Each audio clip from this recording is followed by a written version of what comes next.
এই পদত্যাগ করার কারণ হচ্ছে আমার বিবেকের দংশন। আমি বারবারই একটা কথাই বলেছি যে আজকে 4 মে দুপুর 12টার পর অনেকে ভাবছে, সেটা নয়। কারণ রেজাল্ট যদি উল্টোটাও হতো আমি তবুও পদত্যাগ করতাম।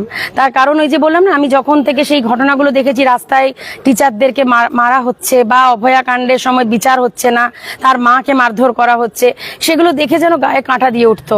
সেদিনই দল ছাড়তে চেয়েছিলাম, কিন্তু কিছু পারিবারিক কারণে সেই পুরানো অত্যাচারের কথা, যেটা হয় জানেন, সবাই ভয় পায়, সেই পুরানো অত্যাচারের কথা ভেবে আমাকে বারবার অনেক মানুষ আমাকে বাধা দিয়েছিলেন। তো আমি তাদেরকে ওভারকাম করে উঠতে পারিনি, নইলে আজ থেকে 2 বছর আগেই আমি পদত্যাগ করতাম। এবং রেজাল্টটা যদি আজকে উল্টোও হতো তবুও আমি পদত্যাগ করতাম। দলটাও কি ছাড়লেন? হ্যাঁ, আমি তৃণমূল কংগ্রেসের সঙ্গে আজ থেকে সমস্ত সম্পর্ক ছিন্ন করলাম। এবং এটা নয় যে আজকে দল ক্ষমতা থেকে সরে গেছে বলে আমি পদত্যাগ করলাম। আজকে যদি দলের রেজাল্টটা 294 হতো আমি তবুও পদত্যাগ করতাম, কারণ সেই বিবেকের দংশন যেন কোথাও কুরে কুরে খাচ্ছিল। আর দেখুন, সুযোগ সুবিধা তো যা থাকে থাকে, মানুষের জীবনে মনুষ্যত্ব না থাকলে তো সেখানে মানুষ নয়। তো আমার বারবার মনুষ্যত্ব আপনারা দেখে এসছেন, আমার জীবন লড়াই দিয়ে শুরু। আমি এক রাতে এক কাপড়ে বাড়ি ছেড়ে বেরিয়ে এসেছি। তো আমার জীবন সবসময় সেই রাস্তায় লড়াই দিয়েই আমি শুরু করেছি। তো আজকে তৃণমূলের সঙ্গেও সমস্ত সম্পর্ক ত্যাগ করলাম এবং আমি চাই আগামী দিন রাস্তাতে মানুষের জন্য যেরকম গতদিনেও ছিলাম আগামী দিনেও থাকবো। আর যেটা আপনি বললেন যে হ্যাঁ, জেলা পরিষদের যে কর্মাধ্যক্ষ সরকারি পোস্টটি আমি হোল্ড করছিলাম, সেই পোস্ট থেকে রিজাইন দিলাম সরকারিভাবে ডিএম সাহেবের কাছে। এবং যেটা জেলা পরিষদের সদস্য পদ, সেটা যেহেতু সিলেক্টেড নয়, ইলেক্টেড পোস্ট আপনারা জানেন, সেটার জন্য আইনত ব্যাপার থাকে। তো আমার যারা অ্যাডভোকেট সেল রয়েছে, আমি একটি অ্যাডভোকেট পুরো সংস্থার সাথে যুক্ত, তারা আমাকে যে গাইডটা করে দেবে আমি সেই গাইডলাইন্স অনুযায়ীও ওটার থেকেও আমি ব্যবস্থা নেব। তাহলে এবার গন্তব্য কি আপনার প্রাক্তন স্বামীর দলে?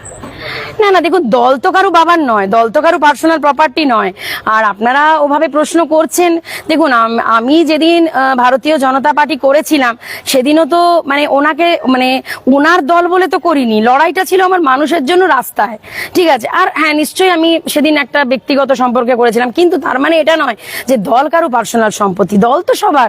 কিন্তু তার আবার এটাও বলতে চাইছি যে আমি আজকে তৃণমূল কংগ্রেস বা সমস্ত সুযোগ সুবিধা, নিরাপত্তা রক্ষী বাহিনী সমস্ত থেকে আমি নিজেকে সরিয়ে নিলাম বা রিজাইন করলাম বা তাদেরকেও মুক্তি দিলাম মানেই আমি এখনই কোনো দলে চলে যাচ্ছি, সেটা মানে নয়। আমি মানুষের জন্য থাকবো। রাত বিরেতে মানুষ ফোন করলে যেভাবে আমায় পায় সেভাবেই পাবে। এবং তাতে যদি আগামী দিন কোনো দলের মনে হয় যে হ্যাঁ, আমাকে দিয়ে কোনো কাজে লাগতে পারে, মানুষের সেবায় লাগতে পারে, তাহলে নিশ্চয়ই থাকবো। দলকে অনেকবার বলার চেষ্টা করেছি যে মানুষের গন্ধ অন্যরকম আসছে, মানুষের পাশে এভাবে থাকতে হবে, কিভাবে থাকতে হবে, মানুষের কাছে যেতে হবে। কিন্তু বড্ড দল যেন মানুষের থেকে খুব দূরে সরে গেছিল, ঊর্ধ্বতন নেতৃত্ব থেকে লোকেল নেতৃত্ব। দেখুন, মানুষ নেতা বানায়, নেতা মানুষ বানায় না। তো আজকে যদি মনুষ্যত্ব অনুযায়ী আমরা যদি মানুষের গন্ধটা পেয়ে তার যদি বুকে হাত রেখে এটা না বলতে পারি যে তোমার জন্য আছি, তাহলে তো সেই রাজনীতির তো কোনো দাম নেই, তাই না? আর সব থেকে বড় কথা একটাই জিনিস বারবার মনে করি যে ঈশ্বর যেন সবসময় আমাকে মানুষের সাথেই কাজে লাগায়। আর সেখানে কোনো রাজনৈতিক ব্যানার পেছনে থাকলো কি না থাকলো থেকেও বড় কথা যেন সৎভাবে মানুষের জন্য কাজ করে যেতে পারি। রাত বিরেতে মানুষের যেন মনে পড়ে যে চলো সুজাতা আছে, ফোনটা করি, চেষ্টা তো করবো মানুষের পাশে থাকার।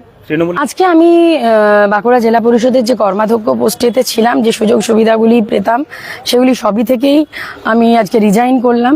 আমার নিরাপত্তা রক্ষী বাহিনীকেও আমি গতকালই তাদেরকেও ছুটি দিয়ে দিয়েছি।